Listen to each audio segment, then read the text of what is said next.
Hello and welcome to a new video.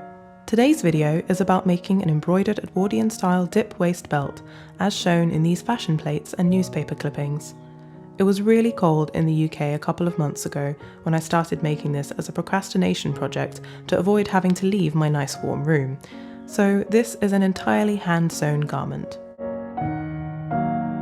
I didn't use a pattern, and the flat drafting process was essentially just folding this strip of paper against my waist over my corset and skirts until it was approximately the right shape, so I didn't film it. I highly recommend the pattern TVE55 by Truly Victorian if you want to make your own. I traced my pattern onto some cotton coutil with the centre front on the fold. I accentuated the dip at the centre front, then smoothed out the lines using my French curve ruler. I added an inch of allowance onto the centre back to be folded inwards later, which I am doing here but you can't see because it is out of frame. Top tip, always make sure your garment fits after you cut it out before you do anything else to it, just in case the actual fabric stretches or doesn't stretch in a way that the paper pattern or mock-up didn't.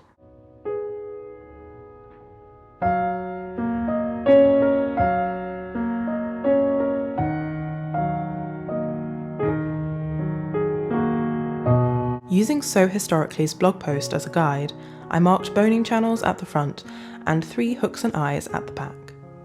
I used my heat erasable pen, which you will see later was quite inadvisable, as I had to iron the belt before putting the boning channels on, so the marks disappeared. This whole project was honestly rather an exercise in lack of forethought, but mildly chaotic and not thinking ahead is how I roll.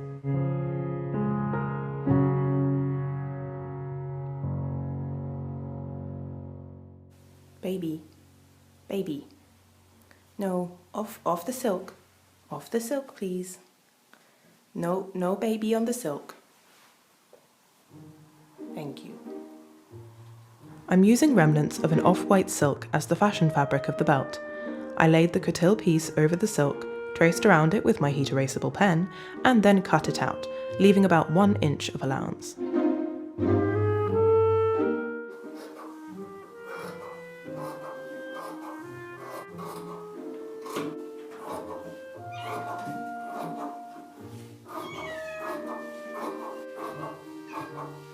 In retrospect, I should have left more space at the ends of the belt as well, but hindsight is 2020, and this is 2021. I pinned the belt to my tailor's ham, which is a sturdy, well-stuffed cushion that I made from fabric scraps. It's usually used to help iron curved seams. I folded the seam allowance on the silk inwards twice towards the wrong side of the belt, making sure the inside of the fold was snug against the cut edge of the coutil. I clipped it in place with quilter's clips, which are honestly a godsend.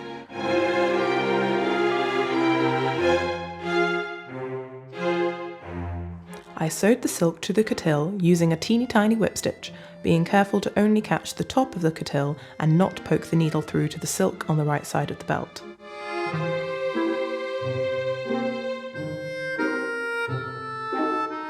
This section of filming is actually hot garbage, but essentially what I'm doing is folding the excess coutil and silk inwards at the centre back and transferring the markings, transferring the markings, there we go, to the right side of the belt. On one end, I folded the fabric further out than the marked line to create an overlap when the belt is worn. The bottom edge of the belt is more curved, so I notched the silk before turning it inwards and clipping it in place.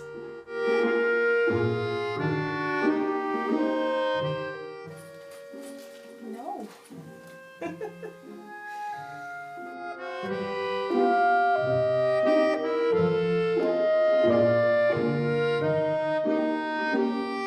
This technique, where you anchor the seam to your tailor's ham with pins and then gently pull on it while stitching to keep it taut, is one I've seen other costumers do, and it's so useful for making a nice neat seam.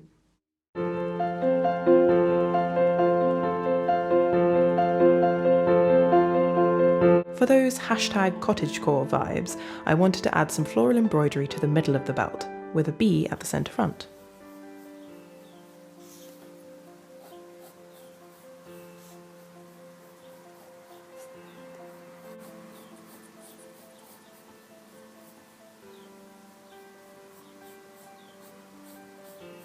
This is not an entirely symmetrical bee, but when has nature's beauty ever been restricted by something as mundane as symmetry? That's my excuse anyway.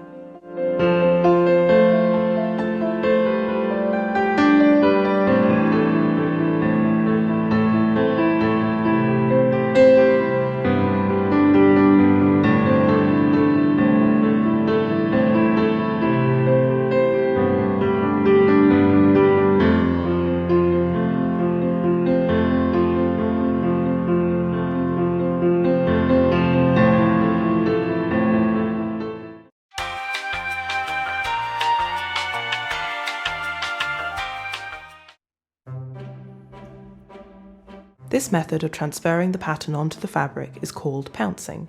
I used a pin to poke holes along the pattern lines on the paper, positioned it in place, and clipped it on. I don't have any specialist tools, I just use this pressed powder and a makeup brush, and dab the powder through the holes in the paper.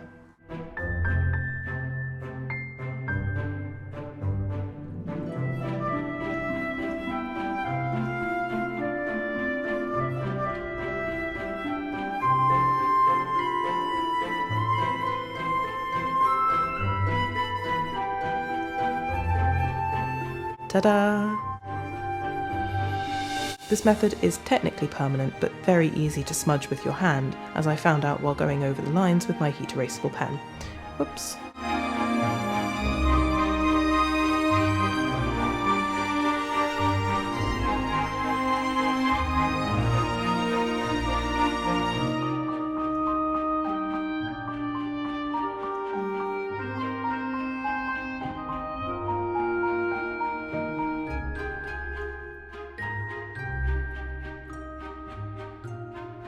I chose a dark brown embroidery floss for the main colour.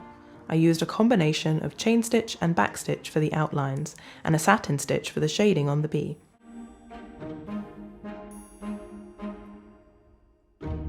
I tried to leave some small gaps and make the satin stitch slightly uneven to give the impression of pencil shading.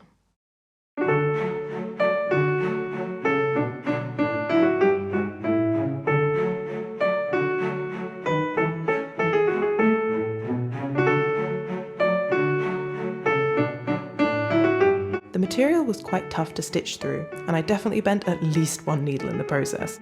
Because I was using 3 strands of floss for almost all the lines, it could be really difficult to pull the eye of the needle through the fabric.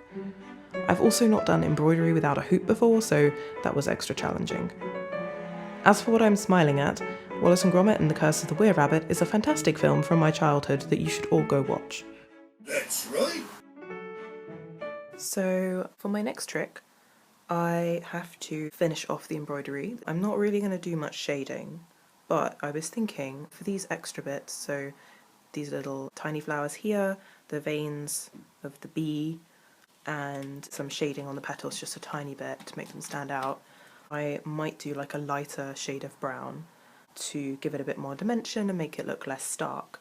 I did want to continue to use a brown because I don't want to make it too colourful and then this won't go with as many different garments that I own. So I want to keep it quite neutral.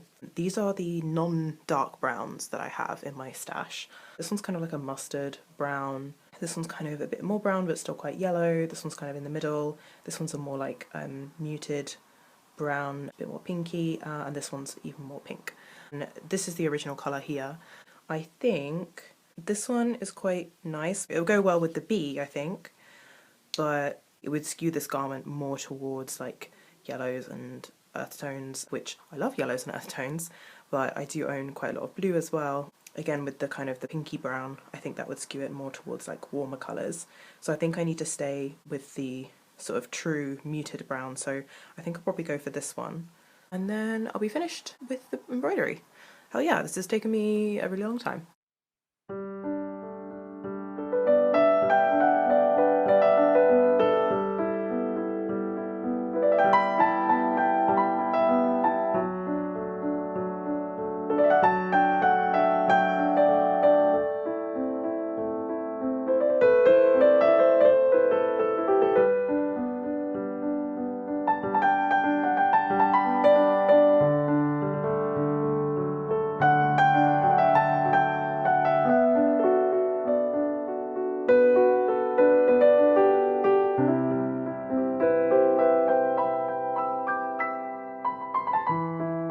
boning I'm using is reclaimed from a cheap fashion corset I got when I was a teenager, so it has some bends in it that I had to straighten out. I marked where to cut with a pin and then cut the boning with these butch wire cutters, but really you could just use kitchen scissors for most plastic boning. I filed the sharp edges down with a nail file and then repeated the process 6 more times for the remaining bones, 2 more at the front and 2 at each end at the centre back.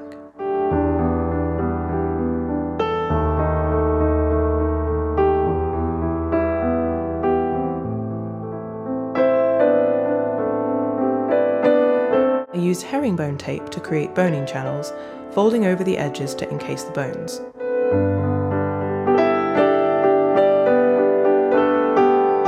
I clipped the boning channels down, double-checked the length against the bone, and then sewed them to the belt with a whip stitch, using polyester thread.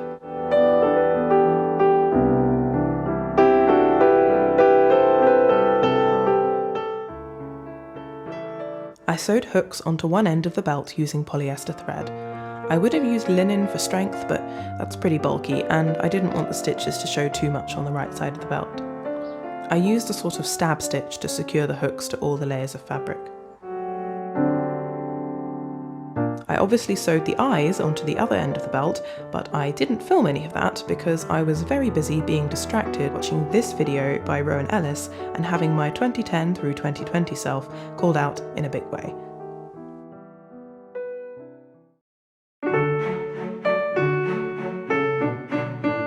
I think this belt is really lovely and will look super cute with some of the cottagecore history bounding items that I'm planning on making later this year. The silk covering pulls a bit on the coutil, especially at the sides, and I think if I were to alter this belt or make another one, I would add boning at the sides for support.